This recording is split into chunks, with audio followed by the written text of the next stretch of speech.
में 190 से ज्यादा देश हैं जिनमें करीब 750 करोड़ लोग रहते हैं। इन देशों के लोगों की औसत उम्र 70 से 72 साल के बीच है, लेकिन ये औसत उम्र सिर्फ आम आदमी की है। इनमें कुछ ऐसे लोग हैं जो कि किसी मंत्री पद पर हैं, नेता हैं, उनकी औसत उम्र आम आदमी से 4.5 साल ज्यादा है। अब आप सोच रहे होंगे कि भला औसत उम्र आम आदमी और राजनेताओं के बीच अलग कैसे हो सकती है, लेकिन यह मतभेद बिल्कुल वैसा ही है जैसे आम आदमी और नेताओं के रुतबे, सुख सुविधाओं और आय में होता है। ऑक्सफोर्ड यूनिवर्सिटी की एक रिसर्च के मुताबिक से सामने आया कि आम जनता और राजनेताओं की मृत्यु दर और औसत उम्र में अंतर है। इस रिसर्च में पाया गया कि एक 45 साल का राजनेता, उसका औसत जीवन 14.5 साल बढ़ा है, जो कि आम आदमी की औसत आयु से पूरे 4.5 साल ज्यादा है। यानी कि अगर कोई नेता 70 से 72 साल जीता है तो आम आदमी सिर्फ 65 से 68 साल की ही जिंदगी को स्वस्थ तरीके से जी सकता है। यानी दुनिया के ज्यादातर लोग जिस उम्र में हैं, उस उम्र तक पहुंचकर एक आम आदमी अक्सर या तो रिटायर हो चुका होता है या फिर रिटायरमेंट के बारे में सोच रहा होता है। अक्सर 62, 63, 65 साल की उम्र आते आते इंसानी शरीर कमजोर पड़ने लगता है। आप पहले जितनी ऊर्जा के साथ काम नहीं कर पाते। दिमागी रूप से भी इस उम्र का व्यक्ति जो है वो कई बार कमजोर हो चुका होता है। वो काम के दौरान सही फैसले नहीं ले पाता। सबसे बड़ी बात यह कि उम्र के इस पड़ाव पर आते आते शरीर को कई तरह की बीमारियां भी घेर लेती हैं। लेकिन वही राजनेता इससे 30% ज्यादा चुस्त और अपने पद पर कार्यरत रहकर कुछ अच्छा जीवन बिता रहे होते हैं। भारत समेत दुनिया के ज्यादातर देशों में रिटायर होने की उम्र 57 साल से 65 साल के बीच है, क्योंकि ऐसा अनुमान लगाया जाता है कि इस उम्र के बाद शरीर और दिमाग दोनों ढलने लगते हैं और कई तरह की बीमारियां लोगों को घेर लेती हैं, जिससे स्वास्थ्य का गिरना शुरू हो जाता है। लेकिन आपने गौर किया होगा कि दुनिया के ज्यादातर नेता 65, 70 और कई बार तो 80, 90 साल की उम्र में भी अपने पद पर काम करते हैं, और तो और रिटायर भी नहीं होना चाहते, क्योंकि ऐसा अनुमान लगाया जाता है कि इस उम्र के बाद शरीर और दिमाग दोनों ढलने लगते हैं और कई तरह की बीमारियां लोगों को घेर लेती हैं, जिससे स्वास्थ्य का गिरना शुरू हो जाता है। लेकिन आपने गौर किया होगा कि दुनिया के ज्यादातर नेता 65, 70 और कई बार तो 80, 90 साल की उम्र में भी अपने पद पर काम करते हैं, और तो और रिटायर भी नहीं होना चाहते। उदाहरण के तौर पर 79 साल के अमेरिकी राष्ट्रपति जो बाइडेन को ही ले लीजिए, जो अपने पद पर मजबूती से टिके हैं। तो वहीं रूस के राष्ट्रपति पुतिन 69 साल की उम्र में दुनिया को डराने में कामयाब साबित हो रहे हैं। ऑक्सफोर्ड यूनिवर्सिटी में हुई एक स्टडी के मुताबिक 19वीं सदी के नेता 150 साल जीने की इच्छा रखते हैं। वहीं ये 21वीं सदी तक आते आते 100 से 110 साल तक रह गई, जो कि फिर भी आम आदमी की जीने की इच्छा से 10% ज्यादा है।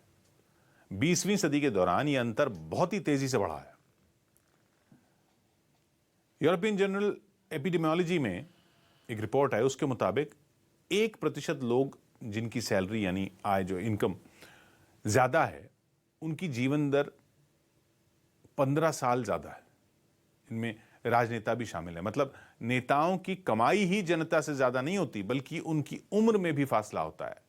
इस स्टडी के लिए ऑक्सफोर्ड यूनिवर्सिटी के वैज्ञानिक फिलिप क्लार्क, लॉरेंस रोप और मेलबर्न यूनिवर्सिटी के लॉरेंस रुपिन चांडोई ने अध्ययन में नेताओं और आम जनता के बीच मृत्यु दर में अंतर पर रिसर्च की। इसके लिए ज्यादा इनकम यानी कि मोटी कमाई वाले 11 देशों, Australia, Austria, Canada, France, Germany, Italy, Netherlands, New Zealand, Switzerland, Britain और अमेरिका से मिले आंकड़ों का विश्लेषण किया गया। इनमें लगभग 57,500 नेताओं की लिस्ट तैयार की गई, उनसे डेटा लिया गया। साथ ही 1816 से लेकर 2017 तक के आंकड़े शामिल थे, जिनमें महिला नेताओं के नाम भी शामिल किए गए, जिनकी संख्या 3% से लेकर 21% तक है, जो कि मेल यानी कि पुरुष नेताओं के मुकाबले ज्यादा समय तक जीवित रहती हैं। स्विट्जरलैंड में नेताओं और आम जनता के बीच औसत उम्र का फासला तकरीबन 3 साल का है। अमेरिका में फासला 7 साल तक है। इटली में आम इंसान की मौत की संभावना, जो कि नेताओं की उम्र और उसी लिंग का है, वो तकरीबन 2.2% ज्यादा है। तो वहीं न्यूजीलैंड में यह दर 1.5% तक है। यानी कि दुनिया में नेताओं के ऐशो आराम, उनकी इनकम ही सिर्फ आम आदमी से ज्यादा नहीं होती, बल्कि वो तो इस दुनिया में भी उससे कहीं ज्यादा दूसरों से रहते हैं, जीते हैं। और इसके भी कई कारण हैं।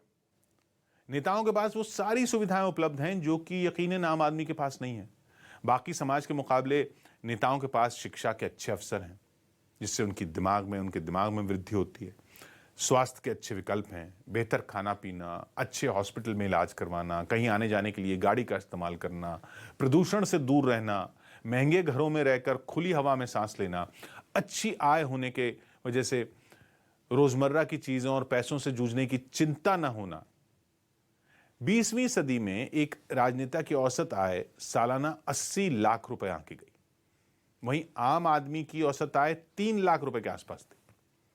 साथ ही परिवार को अच्छा जीवन देना, महंगे और अच्छे कपड़े पहनना, फिटनेस पर ध्यान देना, घूमने जाते रहना, ये वो सारी चीजें हैं जो कि एक इंसान को दिमाग और शारीरिक रूप से स्वस्थ रखती हैं। और कम तनाव मतलब बेहतर और लंबा जीवन।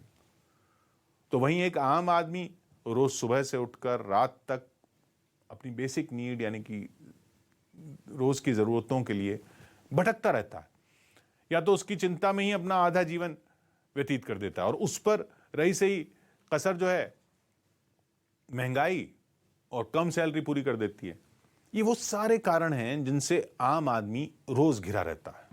और जिसका मतलब है जितना ज्यादा तनाव, उतनी ज्यादा बीमारियां, उतना कम जीवन। मतलब रिसर्च से यह साफ है कि आम आदमी और नेताओं के बीच सिर्फ रोजी रोटी और जिंदगी जीने का ही अंतर नहीं है, बल्कि उनकी औसत उम्र में भी फासला देखने को मिलता है, जो कि आम लोगों और राजनेताओं के बीच की खाई को उजागर करता है। इस कहानी का सार यह है कि चाहे दुनिया के शक्तिशाली और विस्तारवादी नेता हों या फिर इच्छाओं से भरे आम लोग, जीवन की घड़ियां निश्चित हैं। बढ़ती उम्र के साथ साथ मृत्यु करीब आने लगती है। इसलिए जिंदगी को हर पल खुलकर और खुशी से जीना चाहिए।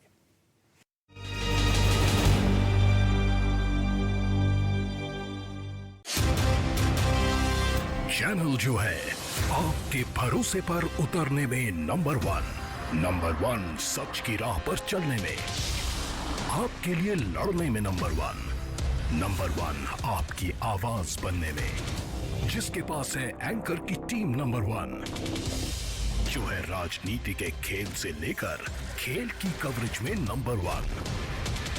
आज तक को पछाड़, अब है देश का नंबर 1 न्यूज चैनल। तो देखते रहिए न्यूज़ 18 इंडिया।